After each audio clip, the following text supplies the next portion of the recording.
4 minutos regresamos a hoy mismo y ya tenemos en línea telefónica al licenciado Rolando Emanuel Jiménez. Licenciado, buenos días, bienvenido a PAB. Muy buenos días, Alfonso, y buenos días al público que siempre te escucha. Bueno, tenemos nuevas reglas de juego con la Junta de Control Fiscal. Una pregunta, la Junta solamente con dos miembros, ¿es operante? Sí, ¿Ya tienen suficiente quórum para poder actuar o no pueden actuar? Está operante. Yo estuve verificando la ley y hay varias cosas que no pueden hacer, pero que no son significativas en este momento. Por ejemplo, no pueden certificar una reestructuración ni bajo el título 3 ni bajo el título 6. Eso significa no pueden someter un caso nuevo de título 3. No pueden tampoco llegar a un acuerdo que implique, ¿verdad?, una reestructuración de otra agencia. No pueden aprobar un presupuesto del gobierno, de alguna agencia gubernamental. Tampoco pueden eliminar o anular una ley del gobierno de Puerto Rico. Así que son decisiones extraordinarias que se reservan para una mayoría de los miembros de la Junta de Control Fiscal. Y en este momento, pues lo que queda son realmente cosas de la rutina de ellos. No veo hasta que se nombren los nuevos miembros algo significativo que se pueda quedar esperando. Entonces, bueno, hay un límite, Trump tiene un límite de tiempo para nombrar nuevos miembros. No lo tiene, pero es interesante porque hay dos maneras de hacerlo. Si el presidente no escoge de las listas del Congreso, que es el trámite usual, el presidente podría someter los nombramientos directamente al Senado. Esto es una manera de evitar las sugerencias de nombramientos de la minoría demócrata, porque si el presidente somete los nombres directamente al Senado, pues no tiene que consultar el parecer de los miembros del líder de la minoría del Senado demócrata y igualmente de la Cámara. Así que yo anticipo que el presidente pueda someterlos al Senado directamente y así nombra 5 magas, ¿verdad?, que estarían totalmente a favor de las políticas que vienen a implantar aquí en Puerto Rico. Exacto, estamos en un juego completamente nuevo.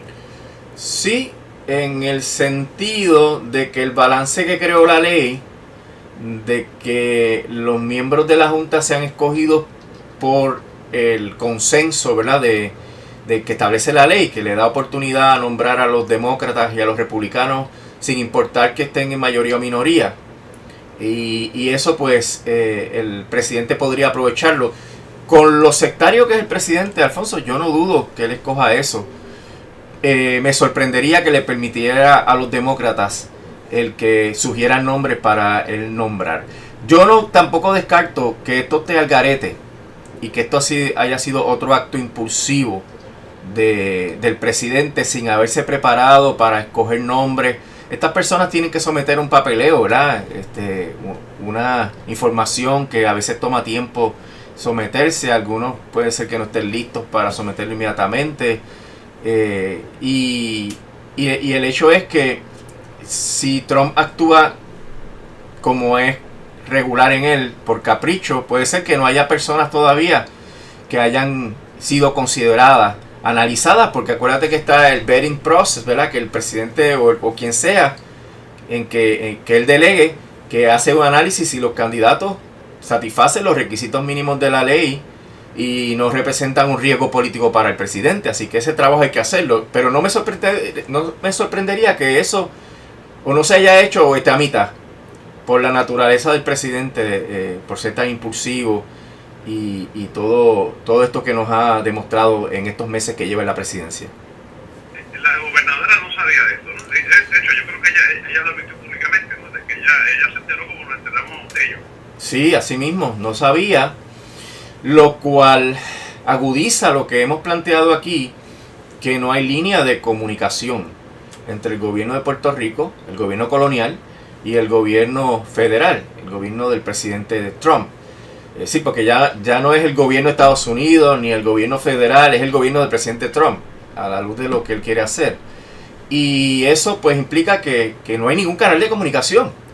Yo te decía en otro programa anterior que una de las de los problemas que tiene la relación colonial de Puerto Rico con Estados Unidos es que no se sabe por dónde uno va para hablar con el poder real en los Estados Unidos. Uno puede ir a tocar las puertas individuales de los representantes y de los senadores, pero son uno a la vez de 535 que tienen algo que decir y que tienen votos en el Congreso. Y en cuanto al presidente, pues tú no sabes cómo hablar con el presidente, tú no sabes cómo llegarle al presidente, no hay ese canal, no hay un funcionario delegado por el presidente para que atienda directamente los asuntos de Puerto Rico. Tú vas y tocas la puerta de un secretario, te manda entonces al deputy o a quien sea, y tú hablas con él, pero tú no tienes certeza de que la información que tú llevaste o que las peticiones que tú llevaste lleguen al escritorio del presidente. Y con esto de la decapitación de la Junta de Control Fiscal y que la gobernadora no lo sepa, pues me confirma que ese es el estatus actual de la situación. Fíjate que ella se proclama como maga, ella se proclama como la más republicana y ella siempre ha presumido de sus contactos en Washington, pues ni para eso ha tenido entonces vela a ella en ese entierro de la Junta de Control Fiscal.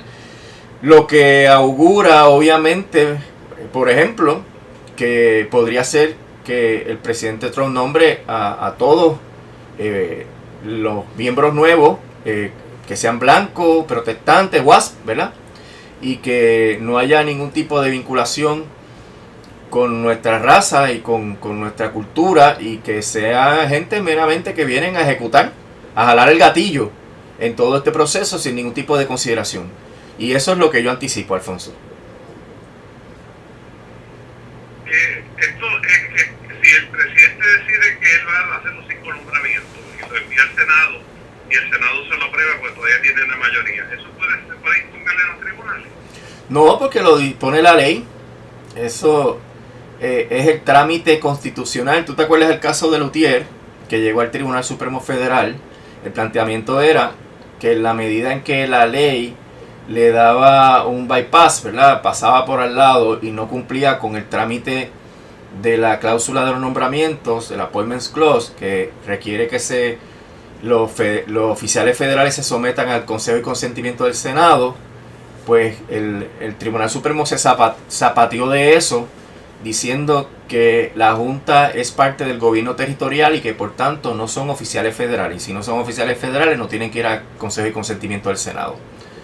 Pero si la ley lo dice, no es por imperativo de la Constitución, es por imperativo de la ley. La ley le da la facultad al presidente de hacerlo, y el Senado es el que tiene la última palabra, confirma o no confirma. Pero como tú has visto, la legislatura federal, el Congreso, no tiene ningún tipo de oposición a lo que plantea Trump. Está totalmente plegado a los designios de MAGA y del presidente Trump, así que yo no veo ningún problema en que se confirme, a menos que sean candidatos tan y tan malos como pasó con algunos de los candidatos que sometió Trump, que no pasaron el sedazo.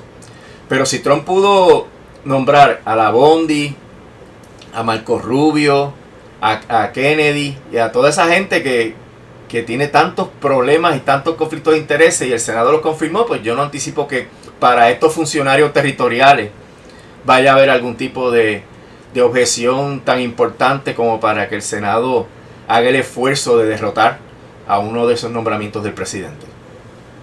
No, el temor que yo tengo es que vaya el hombre a Kid Rock o a Ted Nugent o a Howard Stern. Sí, no, porque no lo dudes. No podemos descartar nada con Trump, no podemos descartar nada. Así mismo, no lo dudes, que él ha escogido personalidades de la televisión sin tener ningún tipo de experiencia en el área que le ha asignado. Y eso pues te anticipa que para un nombramiento de tercera categoría, como lo es el asunto de la Junta de Control Fiscal, fíjate, no son oficiales federales, no están en el gabinete, y a lo mejor quien propone los nombres es un tercero, ¿verdad?, allí en la Casa Blanca, que de paso no se le ha dado importancia a que la carta o el email que se le envió a los miembros de la Junta fue suscrito, enviado por un funcionario de tercera categoría de la Junta de Control Fiscal, el deputy encargado de personal de la Casa Blanca. O sea que los trataron como empleados de la Casa Blanca y no fue el presidente que los despidió, que firmó la carta de despido. Fue el segundo del director de personal de la Casa Blanca. Así que imagínate el grado de importancia que le están dando a los funcionarios de la Junta. Y de esa manera los nombramientos pueden ser los más locos que hemos visto hasta el presente. Así que yo no descarto nada. Vamos a estar sujetos a un nuevo episodio, ¿verdad?, de este circo de la presidencia de Trump. Bueno, y estás asumiendo de que él tiene un interés en hacer esos nombramientos pronto, porque quizás él lo puede dejar en el aire. Él puede dejar a la Junta operando con solamente dos miembros. Bueno, ahí es que vendría el problema de que si él quiere, que es mi apreciación, él quiere que haya un acuerdo con los bonistas, pues tiene que tener la Junta completa para que la mayoría de ellos vote a favor. Por lo menos tiene que tener 5 miembros, Alfonso.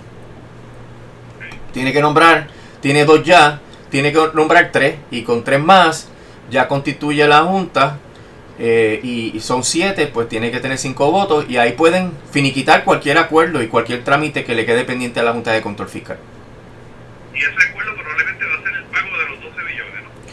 Bueno, no creo que sea tanto como el pago de los 12 billones, pero va a ser mucho más de lo que la Junta de Control Fiscal le ha ofrecido a los bonistas hasta ahora. Y eso, sacando el dinero no solamente de la tarifa, porque la tarifa no se puede aumentar tanto como para pagar las expectativas mínimas que tienen los bonistas, porque si ya anticipamos una debacle económica con los aumentos que Luma y Genera quieren proponer, pues si se aumenta por encima de eso, la situación de Puerto Rico va a ser insostenible. Yo lo que anticipo es que van a sacar dinero del Commonwealth, del gobierno central, que tiene unas reservas, no mucho, pero tiene unas reservas, para darle un buen down payment a los bonistas, que permita que entonces la autoridad pueda asumir la deuda mediante pagos anuales de una cantidad que llegue al tope de lo que la autoridad puede producir para el pago de la deuda. Y eso, uno puede decir, bueno, pues resuelto. Eso es lo que decía Jennifer, que el gobierno central tenía dinero para pagar la deuda. El problema es que esas reservas están restrictas para unas emergencias que en cualquier momento pueden ocurrir aquí en Puerto Rico, y que si ocurre un huracán, se anticipa que esta temporada de huracanes sea más activa que lo usual, pues entonces el gobierno de Puerto Rico podría quedarse sin reservas. Entonces, ¿qué implicaría eso? Que también con la disminución de la actividad económica que se anticipa en los próximos años, pues los recaudos bajen, y al bajar los recaudos te vas a quedar corto, por ejemplo, para pagar las pensiones, porque la deuda del pago de los nuevos acuerdos con los bonistas está asegurada. Eso hay que pagarla por encima de todo. La deuda de los pensionados no está asegurada, y esos 2.200 millones que hay que conseguir, probablemente esté difícil conseguirlo. Recuerda que el presupuesto promedio, salvo los últimos 2 años, ha sido 10.000 millones. Y para poder cumplir con los compromisos del plan de ajuste de la deuda, hay que recaudar 4.350 millones de dólares, que se componen de los 1.050 millones a los bonistas, 2.200 para los pensionados, y 1.000 millones para el fondo o fideicomiso de las pensiones, para tratar de capitalizar ese fondo para seguir pagando las pensiones.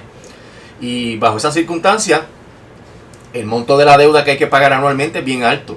Así que cualquier disloque que haya en las proyecciones de la Junta, sea que la economía siga cayendo, que ya ellos han anticipado que entonces esos déficits estructurales vienen más pronto, o que haya que sacar dinero de reservas y venga algún problema que haga falta un dinero y no esté la reserva, pues cualquiera de esos disloques puede hacer que no se pueda cumplir con el plan de ajuste de la deuda. Y de la deuda que se ajustó, los más vulnerables son los pensionados, porque esa deuda no está asegurada.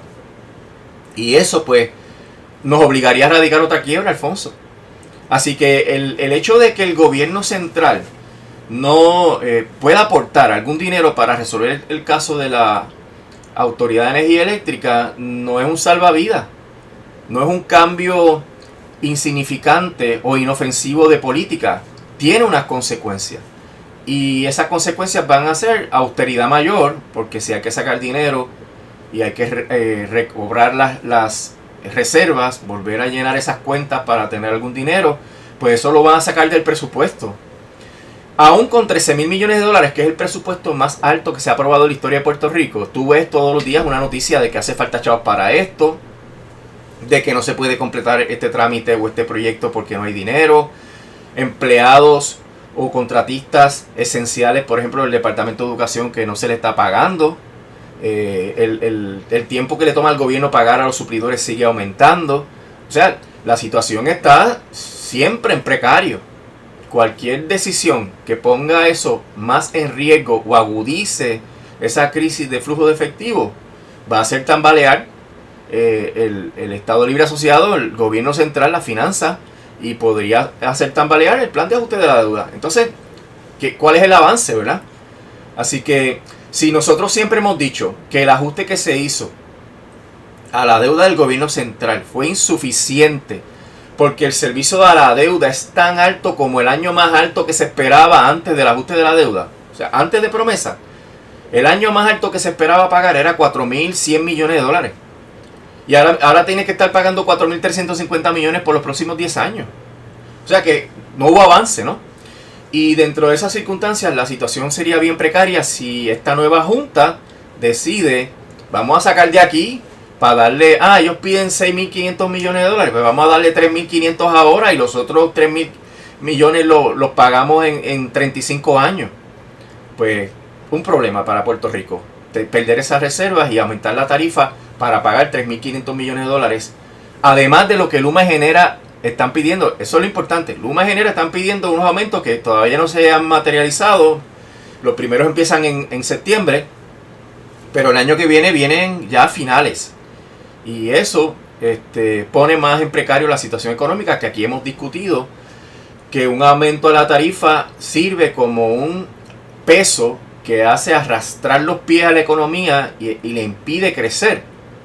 Si la energía se pone más de 30 centavos por kilovatio hora, pues va por encima de los pronósticos de Andrew Wolf, el economista de la Junta, que dice que si tú aumentas la tarifa más de 20 centavos por kilovatio hora, creas una debacle en la economía.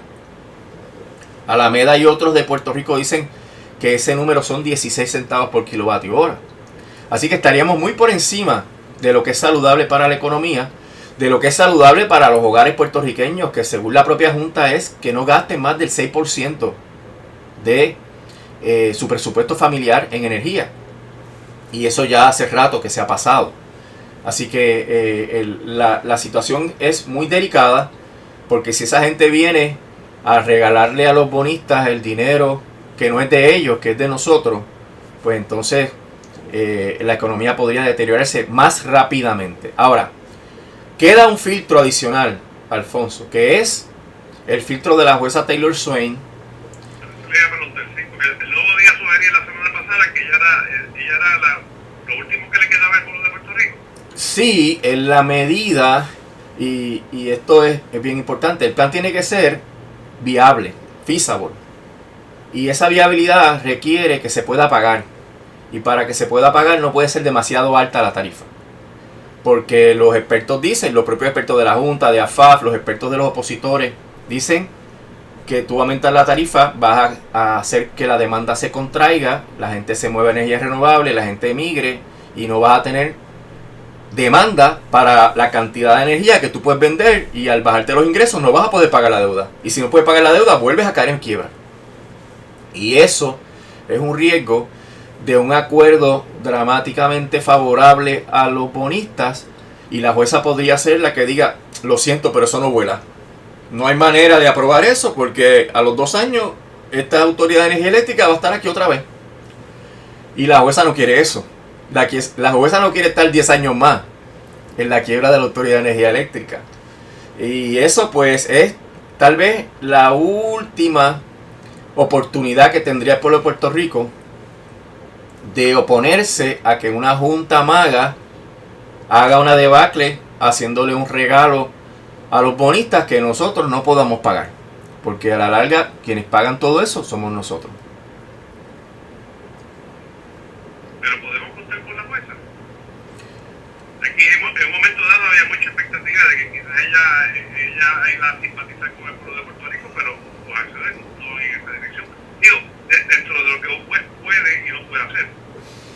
Bueno, recuerda que la Junta va a estar a favor de eso.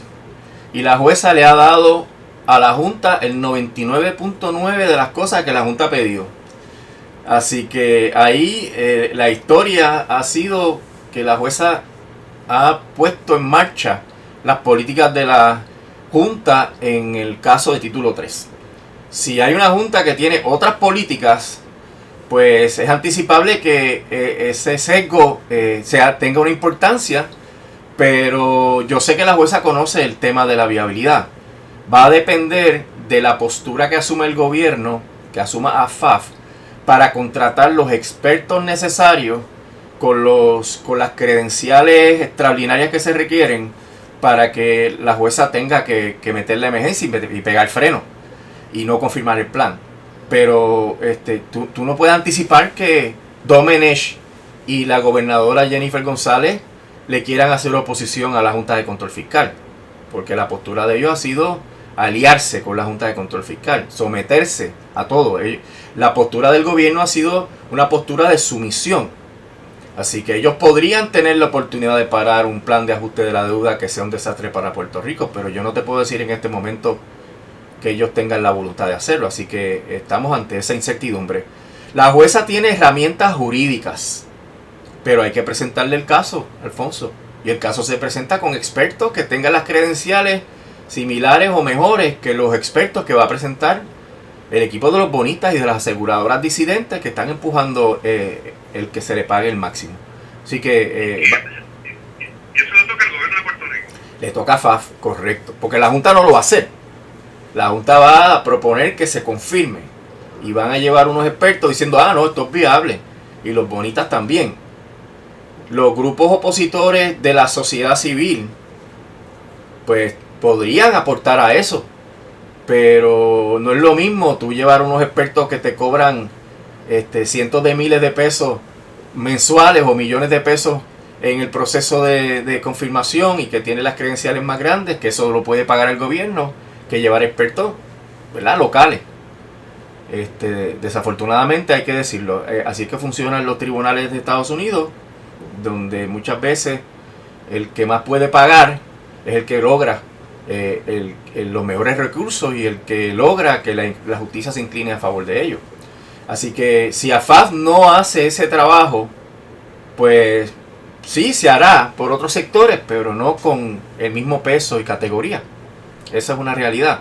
Así que imagínate dejarle eso a Domenech, que ha sido cabildero de los bonistas, dejarle eso a Jennifer, que va a estar alineada con la Junta de Control Fiscal y con el gas natural. Pues es realmente muy improbable tú decir que el gobierno de Puerto Rico va a defender al pueblo ante un aumento dramático de la tarifa para un plan de ajuste de la deuda nuevo. Pero de gobernadora se les puede ir la vida política. Si Puerto Rico se queda sin dinero, si le quitan el fondo de emergencia, si no puede pagar la cuenta, se le va la vida política. Sí, pero le queda vida política, Alfonso. Ella puede escoger cómo va a ser mi vida luego de que yo salga de la gobernación. Y a base de eso, hacer las transacciones que le convienen a ella en este momento y sabiendo que pues ella va a hacer cosa del pasado en el 2028. Es una cuestión de... Es como cuando los gobernadores deciden no postularse, Alfonso. ¿Tú crees que ella, como le ha ido, le interesaría postularse y teniendo entonces una coyuntura donde los bonistas están con esa voracidad y donde la venta de influencia y probablemente sobornos que jamás nos enteraremos son parte de la ecuación? O sea que esto tienes que considerar que puede ser que ya la gobernadora haya dado por perdida cualquier aspiración a ser gobernadora luego del 2028. Licenciado, muchísimas gracias. Que tenga un bonito día. Como no, Alfonso, que pase buen día. Hasta luego.